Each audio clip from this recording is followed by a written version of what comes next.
Donc, l'apparition de la Très Sainte Vierge sur la montagne de la Salette, 1846.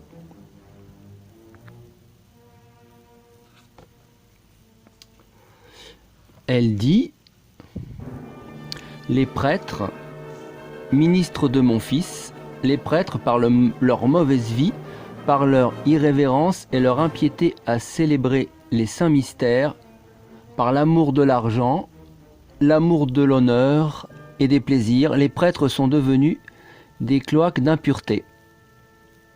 La vengeance est suspendue sur leur tête. Malheur aux prêtres et aux personnes consacrées à Dieu, lesquels, par leur infidélité et leur mauvaise vie, crucifient de nouveau mon Fils.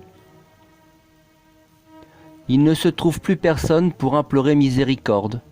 Il n'y a plus personne digne d'offrir la victime sans tache à l'Éternel en faveur du monde.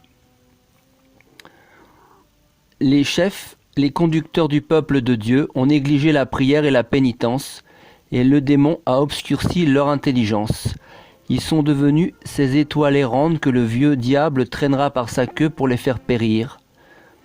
Dieu permettra au vieux serpent de mettre des divisions parmi les régnants, dans toutes les sociétés et dans toutes les familles. On souffrira des peines physiques et morales. Dieu abandonnera les hommes à eux-mêmes et enverra des châtiments. La société est à la veille des fléaux les plus terribles. Que le vicaire de mon Fils, le souverain pontife Pie IX, ne sorte plus de Rome. Qu'il se méfie de Napoléon. Son cœur est double, et quand il voudra être à la fois pape et empereur, bientôt Dieu se retirera de lui.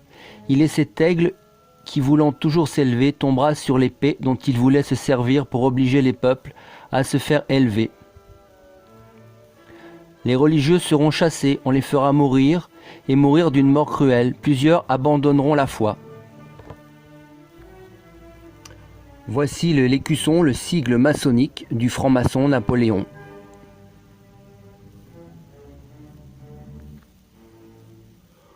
On verra l'abomination dans les lieux saints. Pour un temps, Dieu ne se souviendra plus de la France.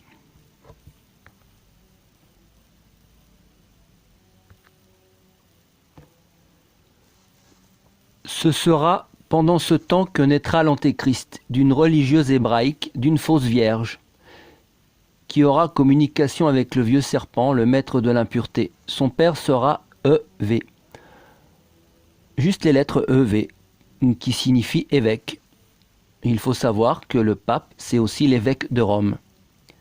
Plus loin, elle dit: Rome perdra la foi et deviendra le siège de l'Antéchrist.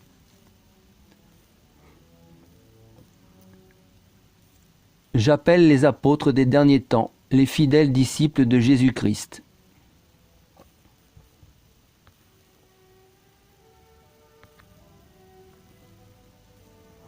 Combattez, enfants de lumière, vous petits nombres qui y voyez, car voici le temps des temps, voici la fin des fins. L'Église sera éclipsée. Alors, qu'est-ce que c'est qu'une éclipse? Une éclipse, c'est quand un corps étranger se met entre votre œil et ce que vous regardez.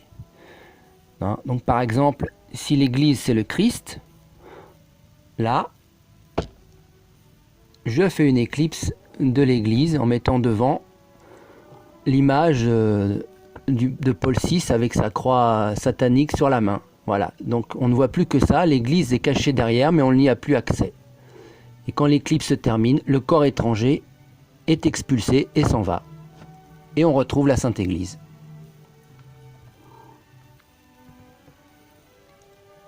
Il y aura des guerres, jusqu'à la dernière guerre qui sera alors faite par les 10 rois de l'Antéchrist.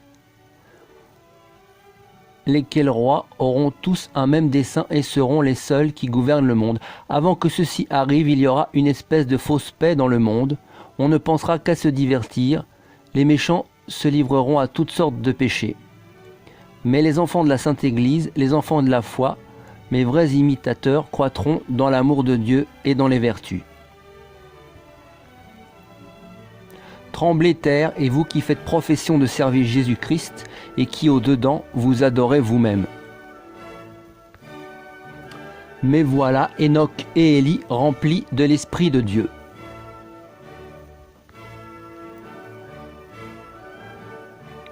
Tout l'univers sera frappé de terreur et beaucoup se laisseront séduire parce qu'ils n'ont pas adoré le vrai Dieu, le vrai Christ vivant parmi eux.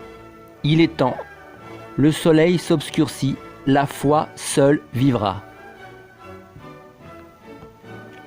Voici le temps des temps, l'abîme s'ouvre, voici le roi des rois des ténèbres.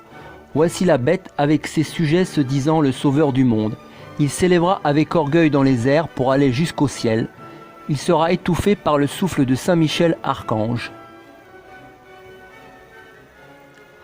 Alors l'eau et le feu purifieront la terre et consumeront toutes les œuvres de l'orgueil des hommes, et tout sera renouvelé, Dieu sera servi et glorifié. Voilà, je vous ai lu quelques extraits du message de la Sainte Vierge à la Salette, et si vous le désirez, vous pouvez le consulter en entier.